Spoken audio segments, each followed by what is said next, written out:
അൻവറിന് മുന്നിൽ UDF വാതിലടച്ചോ അതോ ഇനിയും തുറക്കൂ? അല്ല, അത് കുറിച്ച് ഞാൻ പറഞ്ഞല്ലോ, അതേക്കുറിച്ച് എന്നേക്കുമായി അടച്ചിട്ടില്ലെന്ന് പറയാം. ഇപ്പോൾ ഒന്നും പറയാൻ പറ്റില്ല. അത് കാരണം തുറക്കാതെ അല്ല, അത് കാരണം എന്താണെന്ന് ചോദിച്ചാൽ, അത് പറയണം എങ്കിൽ UDF ഞങ്ങൾ ഒന്നിച്ചിരുന്ന് കൂടി തീരുമാനങ്ങൾ ഞങ്ങൾ എടുത്തതിന് ശേഷം UDF കൺവീനർ എന്നുള്ള നിലയിൽ അതേക്കുറിച്ച് വ്യക്തമായ അഭിപ്രായം ഞാൻ പറയാൻ തയ്യാറാണ്. അതുവരെയും അഭിപ്രായം പറയാൻ പാടില്ല. എന്ന് വെച്ചാൽ മുതിർന്ന നേതാക്കന്മാരെല്ലാവരുമായി ചർച്ച ചെയ്യണം. മുതിർന്ന നേതാക്കന്മാർ എല്ലാവരും എന്ന് പറയുമ്പോൾ കോൺഗ്രസ്സിനകത്തുള്ള മുതിർന്ന നേതാക്കന്മാരുണ്ട്, KPCC പ്രസിഡൻ്റുണ്ട്, അതുകൂടാതെ പ്രതിപക്ഷ നേതാവുണ്ട്, പിന്നെ വർക്കിംഗ് കമ്മിറ്റി അംഗങ്ങളുണ്ട്.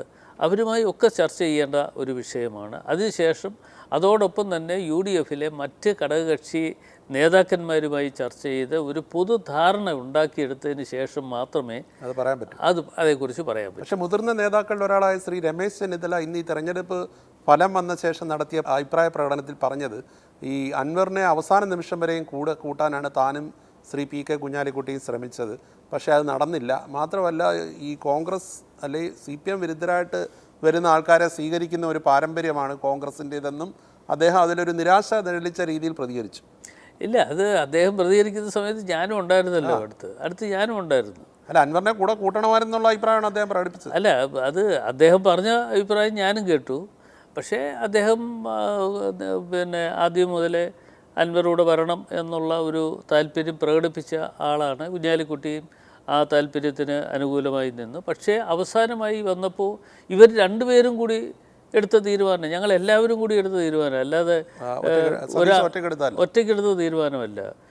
അവിടെ അന്ന് കൂടിയ മുഴുവൻ ആളുകൾ എന്ന് വെച്ചാൽ നേതാക്കന്മാർ അവരെ കാര്യങ്ങൾ പറഞ്ഞ് ബോധ്യപ്പെടുത്തി, ഇന്ന തരത്തിലാണ് കാര്യങ്ങൾ പോകുന്നത് എന്ന് ബോധ്യപ്പെടുത്തി കഴിഞ്ഞപ്പോൾ അവരെല്ലാം കൂടി എന്നാൽ പിന്നെ ഇതല്ലാതെ വേറെ മാർഗമില്ല എന്ന് കണ്ടതിന് ശേഷമാണ് എന്നെ ചുമതലപ്പെടുത്തുന്നത്. ഇനിയിപ്പോൾ അങ്ങ് പറഞ്ഞ പോലെ ഈ രീതിയിലുള്ള ഒരു ആശയവിനിമയം മുന്നണിക്കുള്ളിൽ നടത്തിയ ശേഷമേ അക്കാര്യം പുനർവിചിന്തനം ചെയ്യൂ. പക്ഷേ അങ്ങനെയാണെങ്കിലും ഇപ്പം ഈ പറഞ്ഞ കണക്ക് 11 മണിക്ക് ഒരു അഭിപ്രായം പറയുന്നു, 12 മണിക്ക് വേറൊരു അഭിപ്രായം പറയുന്നു, 4 മണിക്ക് ഒരു അഭിപ്രായം പറയുന്നു, രാത്രി വേറൊരു അഭിപ്രായം പറയുന്നു.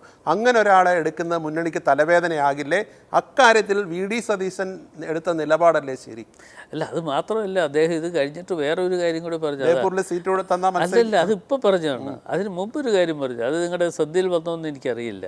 അതേപോലെ ആഭ്യന്തര വകുപ്പ് പിന്നെ വനം വകുപ്പ് അദ്ദേഹത്തിന് കിട്ടണം, ഇതൊക്കെ പറഞ്ഞു. അതൊക്കെ ഒരു തെരഞ്ഞെടുപ്പ് പ്രധാനമന്ത്രി സ്ഥാനം ചോദിക്കാം, അത്രയേ ഉള്ളൂ. അല്ല, അതിപ്പോൾ സ്വാഭാവികമായിട്ടും അതൊന്നും വേറെ ഒന്നും മനസ്സ് വെച്ചുകൊണ്ടായിരിക്കത്തില്ല അദ്ദേഹം പറഞ്ഞത് എന്ന് ഞാൻ കരുതുന്നു. എൻ്റെ ചോദ്യം, അങ്ങനെ ഒരാളെ ഇനി ഈ മുന്നണി എടുക്കൂ? അല്ല, അതേക്കുറിച്ച് അതല്ലേ ഞാൻ പറഞ്ഞത്, ഒറ്റയ്ക്ക് തീരുമാനിക്കാൻ പറ്റുന്നില്ല. ഞങ്ങളെല്ലാവരും കൂട്ടായി ആലോചിക്കും. ഈ വിഷയങ്ങളൊക്കെ ചർച്ച ചെയ്യപ്പെടും. ഈ വിഷയങ്ങളൊക്കെ ചർച്ച ചെയ്യപ്പെടുന്ന അവസരത്തിൽ ഇത് വേണമോ വേണ്ടയോ എന്നതിനെക്കുറിച്ച് തീരുമാനം വന്നു കഴിഞ്ഞാൽ അതേക്കുറിച്ച് ഞങ്ങൾ പറയും. ഇപ്പോൾ കൂട്ടായിട്ടാണ് തീരുമാനം എടുത്തതെങ്കിലും പ്രതിപക്ഷ നേതാവ് ഇതിലൊരു അഡമൻ്റ് സ്റ്റാൻഡാണ് എടുത്തത്, അൻവർ വേണ്ട. പക്ഷേ ആ ഒരു നിലപാട് അവസാനം ഇപ്പോൾ വിജയം കൈവരിച്ചില്ലേ? മറിച്ച് UDF എടുത്തിരുന്നെങ്കിൽ ഇത് അൻവറിൻ്റെ കൂടെ വിജയമായി മാറില്ല. അങ്ങനെ ഒരു വാദിക്കാം. മറിച്ച് അൻവറോട് ഉണ്ടായിരുന്നെങ്കിൽ ഭൂരിപക്ഷം പറയാം. എവിടെ നിൽക്കും? അത് രണ്ട് തരത്തിലും പറയാൻ പറ്റുമായിരുന്നു. അൻവറോട് ഉണ്ടായിരുന്നു ഭൂരിപക്ഷം ചിലപ്പോൾ വർദ്ധിപ്പിച്ചേനും. അതല്ല, ക്രെഡിറ്റ് മുഴുവൻ അൻവറിന് പോയനായിരുന്നു. അൻവർ ഇപ്പോൾ ഈ ഒരു സ്വഭാവം എടുക്കുന്ന ഒരു വ്യക്തിയെ സംബന്ധിച്ചിടത്തോളം ഞാനുള്ളത് കൊണ്ടാണ് ഇത്രയും വോട്ട് പിടിച്ചത് എന്ന് പറയാനുള്ള ഒരു അവസരം ഉണ്ടാകും. ഇപ്പോൾ അങ്ങനെയാണെങ്കിൽ പിന്നെ ഈ പാർട്ടിയുടെ ഒന്നും ആവശ്യമില്ല.